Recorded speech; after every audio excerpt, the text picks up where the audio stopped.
Assalamualaikum warahmatullahi wabarakatuh. Bismillahirrahmanirrahim. Alhamdulillahi rabbil alamin. Subhanaka la ilma lana illa ma 'allamtana innaka antal alimul hakim. Wala haula wala quwata illa billah. Alhamdulillah, syukur kita pada Allah SWT dengan limpah rahmatnya. Malam ni kita sambung lagi kuliah kita, kitab Al-Lu'lu' wal Marjan fi mattafaqa alaihi syaikhan. Hadis-hadis yang disahamba kemudian mengahwininya. Jadi hadis yang ke-900 tu kita telah baca dah baru ni, iaitu kisah cerita Nabi SAW mengahwini Safiyah binti Huyai setelah daripada ianya itu milik kepada jatuh kepada setelah daripada jatuh kepada Dihiyah Al-Kalbi selepas daripada peperangan Khaybar. Allah memerdekakan Safiyah dan menjadikan kemerdekaan itu mahar yang Nabi berikan kepada Safiyah. Jadi yang dikatakan kelebihan memerdekakan hamba kemudian mengawininya itu, ini kerana ini adalah perbuatan Nabi sallallahu alaihi wasallam, seperti Bukhari, Muslim dan lain-lain menyebut hadis ni dalam bab kelebihan memerdekakan hamba, kerana itu adalah perbuatan Nabi sallallahu alaihi wasallam, sunnah Nabi. Kemudian hadis yang kita nak baca pada malam ni, hadis yang ke-901.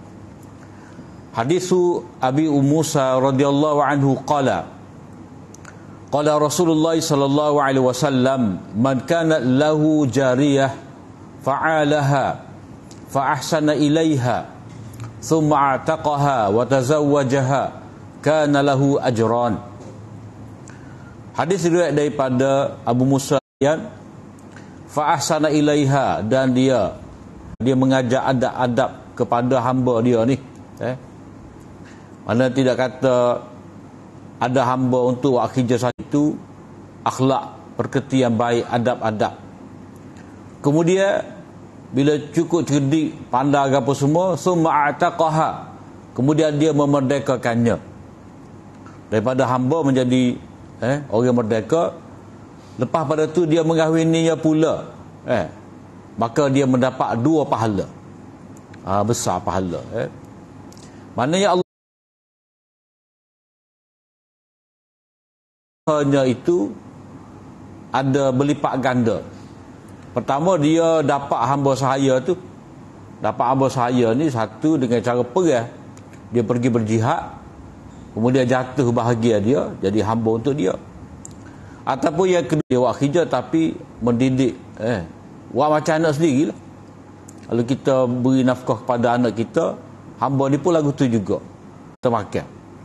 Bukan kata kita lebih basi ke apa semua nak pergi pada hamba, tidak. Kita bagi kepada dia tu seperti mana yang kita makan. Kemudian memerdekakan dia, maknanya besar ni. Hamba kita beli, hamba yang kita dapat, tiba-tiba kita jadikan dia merdeka. Jadi orang biasa, maknanya barang dagangan boleh dijual beli. Tiba-tiba kalau orang beriman tu ambil, jadikan hamba tadi sebagai isteri, jadi nampak orang ni macam terdesak. Seolah-olah tidak ada kedudukan tu. Pada pandangan masyarakat pada waktu tu, kalau orang merdeka, dia ambil hamba dia benar, terdesak benar ni. Siapa ambil orang gaji buat bini, kau ada gapo? Jadi pandangan orang tu tak comel. Maknanya tidak sekufu lah. Mana bukan kelas demo ni. Demo ada bini dah, demo ada pakak besar dah. Ada orang gaji nak rumah. Mana bini tak payah kerja. Tiba-tiba bini tu pula orang gaji pula jadi bini, jadi rendah.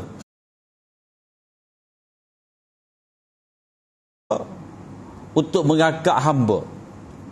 Hamba ni bukan staf kedudukan. Jadi seolah-olah macam bini-bini hak lain lah. Bila kata bini ni. Sebab itulah kana lahu ajran. Layak dia mendapat 2 pahala, 2 kali ganda pahala. Dan pada waktu tu keadaan masyarakat hamba ni sebenarnya Dia tak buat tidur pun. Dia tak buat tidur pun. Melainkan orang mula-mula dapat, kalau comel, kalau tak comel, dia buat kerja lain. Dia akan jadikan hamba-hamba dia ni sebagai pelacur. Jadikan hamba-hamba ni sebagai pelayar untuk goda orang. Jadikan hamba-hamba ni sebagai penari, hasil pelacuran tadi. Cuma Islam hari ni membenarkan seorang bila mana dia memiliki hamba tu, dia boleh bersetubuh. Maknanya memberi layanan yang baik, satu benda ia besar. Jadi kalau orang lain menjadikan hamba tu sebagai hamba seks, untuk pendapatan dia, tapi Islam ni membenarkan seorang tu boleh bersetubuh dengan hamba dia. Mana memberi layanan yang baik. Itu maknanya mengapa Islam ni dia membenarkan hamba seseorang tu boleh meneduri hambanya. Mana memberi kedudukan yang baiklah, sebab bila boleh anak melalui hamba tadi, hamba tadi dia dipanggil sebagai umul walad, mak kepada anak. Maknanya mak kepada tuan. Dia mak kepada anak tuan. Jadi umul walad ni maknanya hamba yang disetubuhi boleh anak, tak boleh jual dah. Tu dia punya keistimewaan. Tidak boleh dijual, dan bila tuan tu mati automatik. Tu dia punya istimewa. Jadi Nabi SAW memberitahu di sini kelebihan kerana dia mengahwini hamba. Nabi SAW menganjurkan supaya didik hamba, memerdekakan pula kemudian mengahwini. Ini maknanya di antara cara-cara Islam tu mengangkat hamba. Walaupun hamba tu ada, zaman ni tak ada, zaman dulu ada, tapi cara Islam melayani hamba tu tidak seperti mana umat dahulu, bangsa-bangsa jahiliah. Orang ni apa ni dalam kitab fiqh, dalam kitab hadis ada hamba ke apa semua ni. Dia kena faham hamba wujud pada waktu tu dilayani oleh Islam dengan cara yang terbaik, bandingkan pula dengan cara jahiliah melayani hamba. Mana beza sebenarnya hamba kalau zaman ni dah macam hamba jugalah. Pelacur-pelacur. Pelacur-pelacur, sungguh tepat tu terpaksa jadi pelacur. Kerana apa? Kerana miskin. Terpaksa dia beranak ramai, dah. Orang kecek bayar sikit dia pergi anak dia. Muka anak 10 orang. Dia kadang-kadang berlaku lagu ni di negara-negara miskin. Dah. Jadi kalau ada hamba Allah Ta'ala boleh menyelamatkan dia, dah, bayar satu jumlah kepada bapak dia tu, bayar, lepas tu ambil pera di tok pak mu'allah, dia masuk Islam. Tu maknanya benda-benda satu bentuk perhambaan yang wujud lah ni. Kita boleh tengoklah setengah negara tu dia ada benda-benda lagu ni. Kalau tidak, tak kira lah pelacuran tu ada. Jadi tepat-tepat ia ada pelacuran sebenarnya wujud perhambaan, perdagangan manusia gapo semua. Jadi benda tu tidak direstu. Kita tak boleh terlibat nak ambil jadikan hamba tak boleh. Cuma kita boleh berusaha untuk memerdekakannya. Sebab itulah dalam setengah fatwa yang diberikan oleh ulama kita ni, di antara asnaf zakat ni, dia dalam wujud dalam zaman Nabi tu tak wujud, tapi perhambaan tu dia masih lagi wujud dalam bentuk pelacuran. Maka tersilap hambanya Syekh Rashid Ridha, antara pendapat dia dalam bab pengagihan zakat ni, mana boleh zakat tu diberikan untuk membebaskan wanita yang nak keluar daripada lembah pelacuran. Itu di antara fungsi zakat. Tempat kita pun kalau kita perhati pun ada. Ada. Sebab bukan semua tu rela diri. Sebenarnya ditipu. Benayan dia jadi pekerja tertentu, tiba-tiba kena kecek, lepas tu lama-lama terpaksalah dia jual diri dia. Jadi zakat di situ boleh berfungsi untuk membebaskan hamba dalam bentuk pelacuran zaman ni.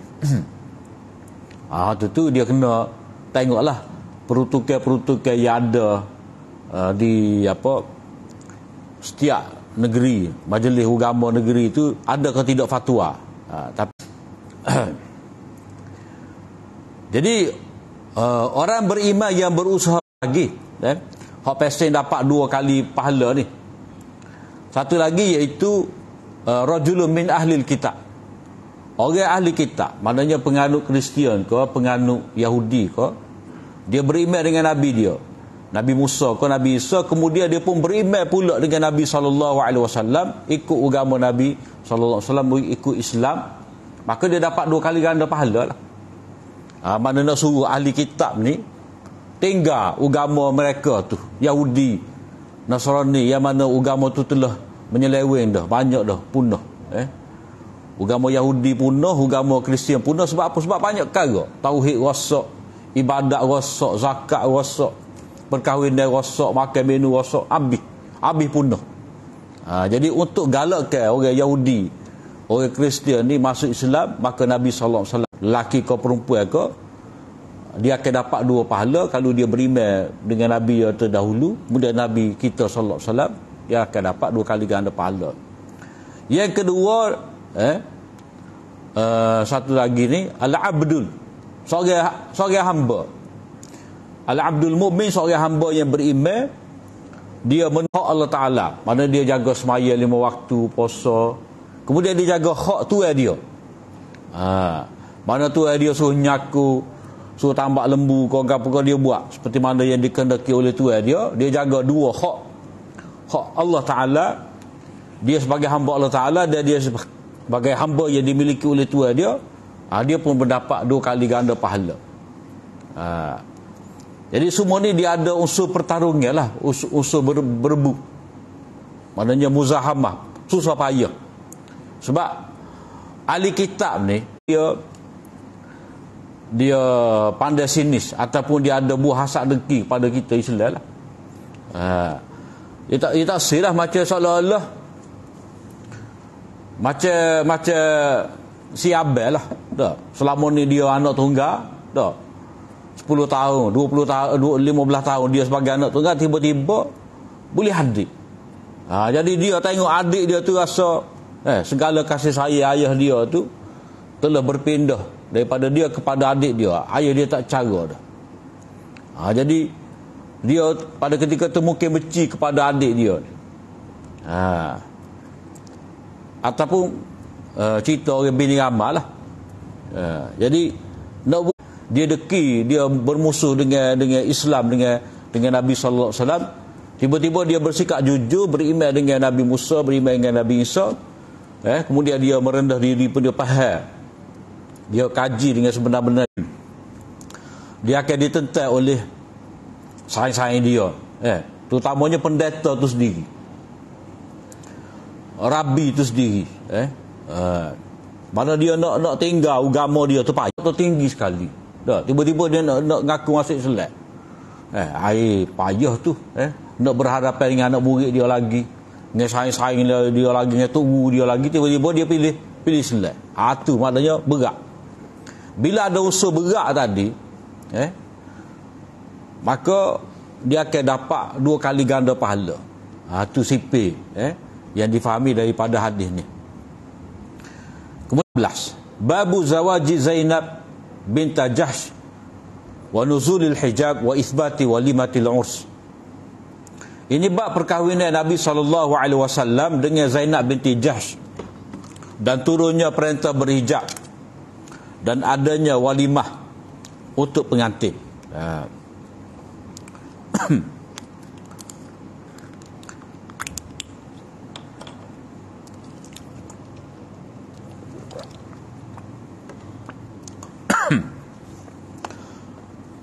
Hadis Anas qala ma aulaman Nabi sallallahu alaihi wasallam, tidak mengadakan satu jenis walimah Nabi SAW tidak pernah mengadakan walimah kepada mana-mana isterinya seperti mana baginda mengadakan walimah ketika berkahwin dengan Zainab.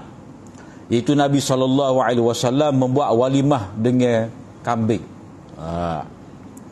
Maknanya daripada hadis ni kita boleh faham, kita buat bekwah ni, orang panggil walimah, jamuan pengantin ni,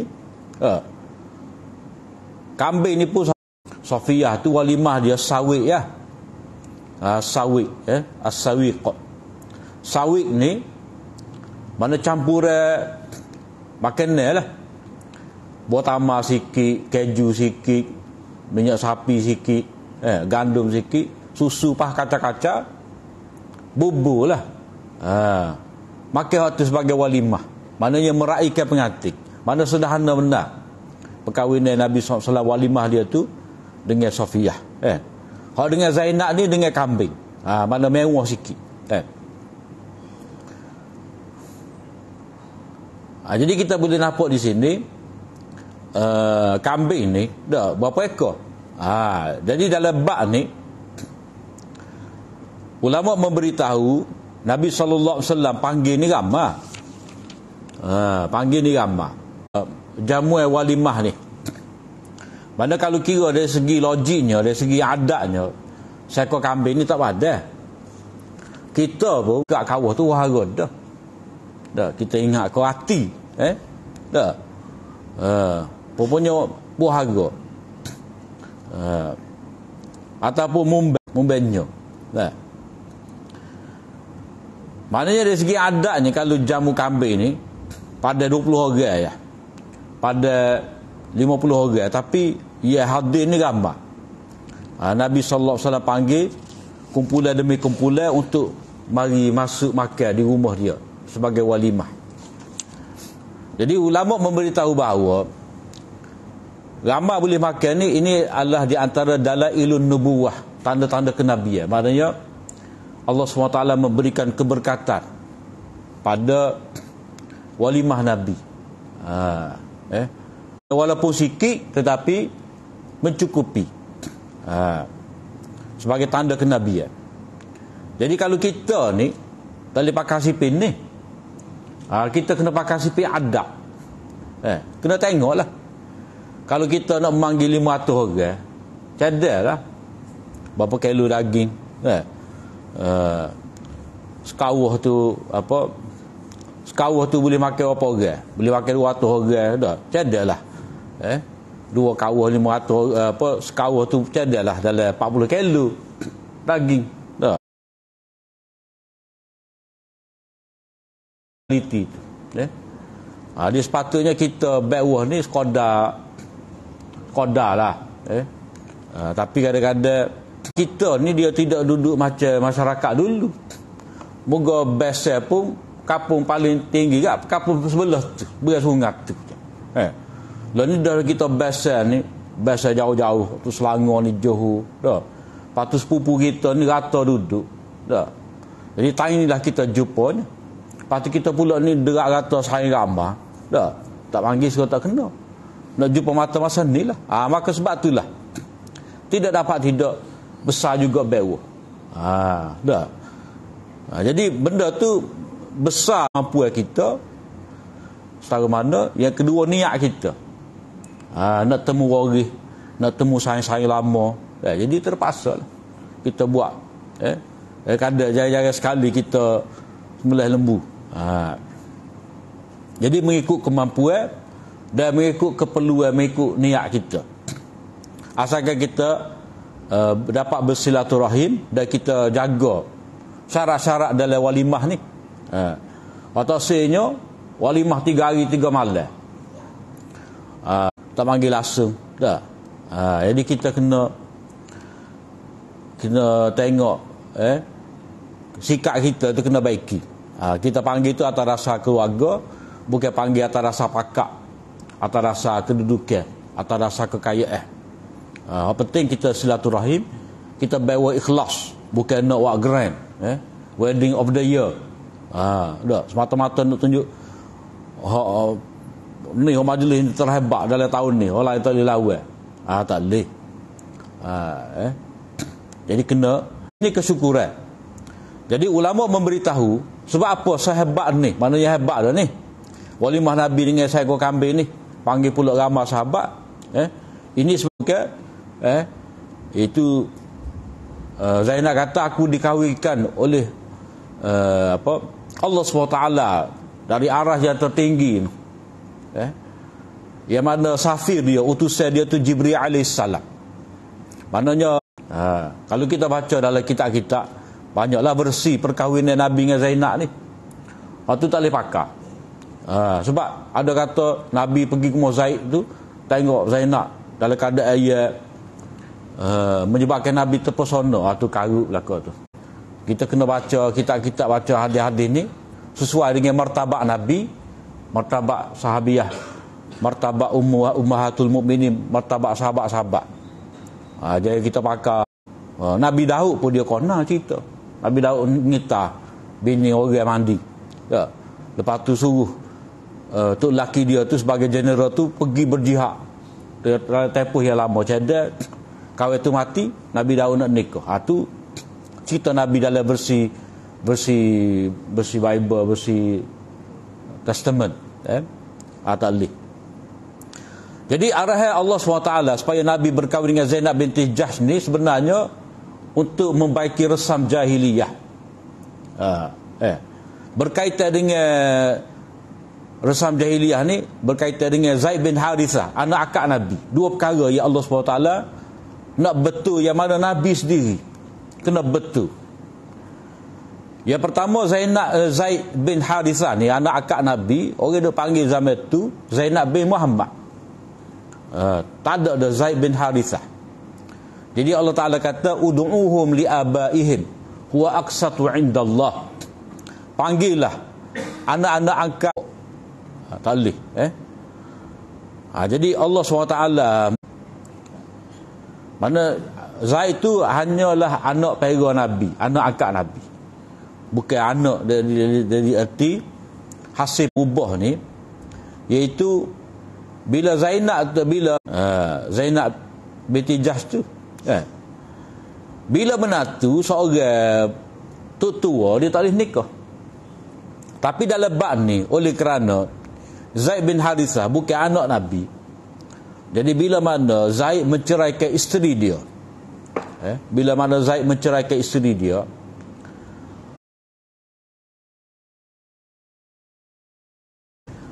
hak sabit nasab secara syarak ni. Jadi bila Zaid mengahwini Zainab, kemudian bercerai, oleh kerana Zaid ni dia tidak ada hubungan dengan Nabi, maka Nabi boleh berkahwin.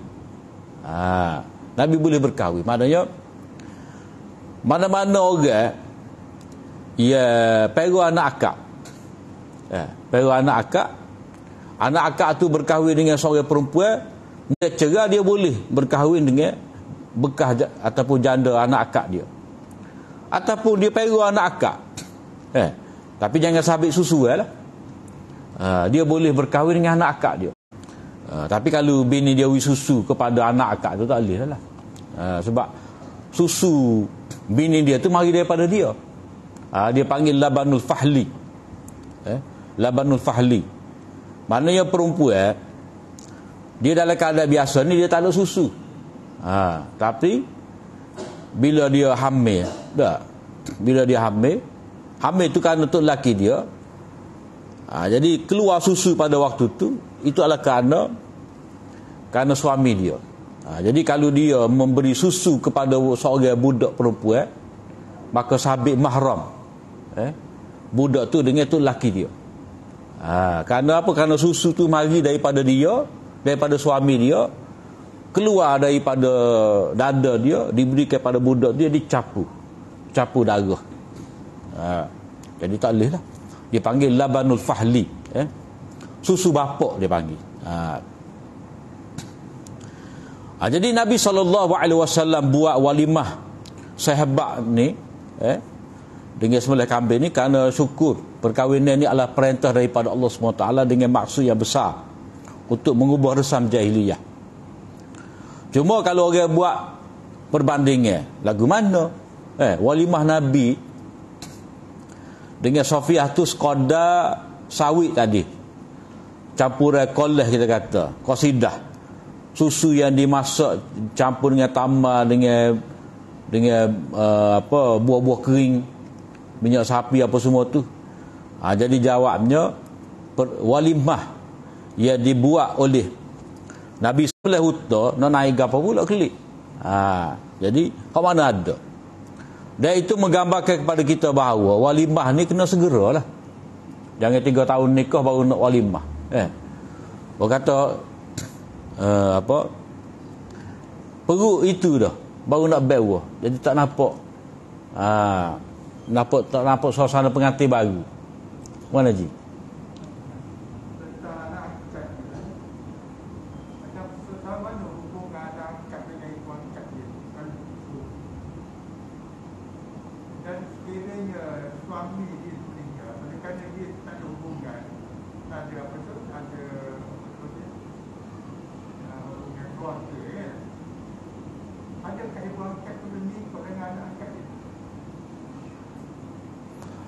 Dia istilah anak akak ni kita ambil dia bersama mana? Kalau kita kata jenis orang khidmat masyarakat tu dah. Khidmat masyarakat. Budak you pergi duduk program rumah anak akak tu dah. Jadi waktu tu mari seminggu tak jadi gapo tu, tapi dipanggil anak akak lah supaya budak tu dia ada khidmat di masyarakat dengan masyarakat setempat tu.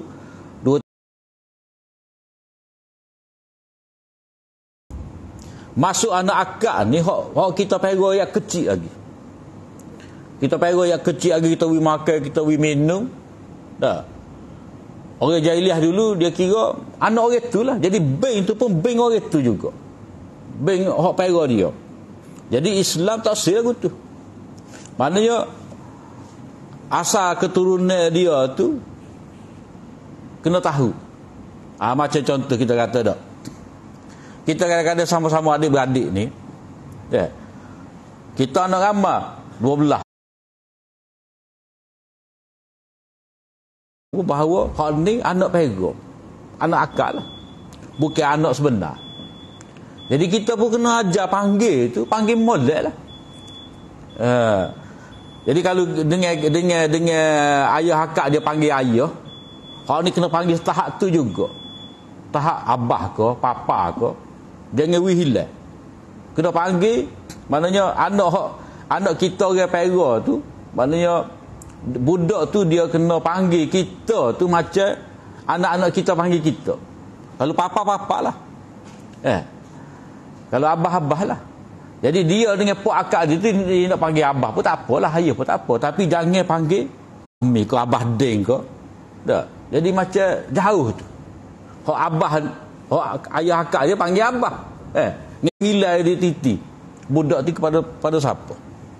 Kadang-kadang dia boleh jadi pada surat beranak tu serupa nama. Ayah akak dengan ayah sebenar. Dia kena jelas. Tapi kalau jabat pendaftaran ni tak silap ambanya, kalau orang tu ambil anak akak dia kena daftar. Tak boleh main-main nak pera anak orang ni. Ni dia ada undang-undang dia kena daftar. Supaya identiti budak tadi dikenali. Sebab apa? Sebab dia akan sabit lah. Sebab kita ni kena jaga nasab keturunan. Budak ni lagu mana esok. Kalau perempuan lagi rumit. Lagi rumit. Sebab dia nak nikah kena ada wali. Jadi pok akak bukan wali dia, adik-beradik akak bukan wali dia. Dia kena balik pada keluarga dia. Itulah lebih kurangnya berkenaan dengan anak akak. Jelas tak? Kemudian hadis 903. Ini tak ada. Ini huraya dengan detail macam mana walimah yang telah disediakan oleh Nabi untuk Zainab. Sebab dia pandu. Terutamanya kita ni orang yang dijemput. Itu saja apa yang baik dari Allah SWT. Salah dan silap daripada kelemahan hamba. Aku liqauli hadza wa astaghfirullah li wa lakum. Assalamualaikum warahmatullahi wabarakatuh.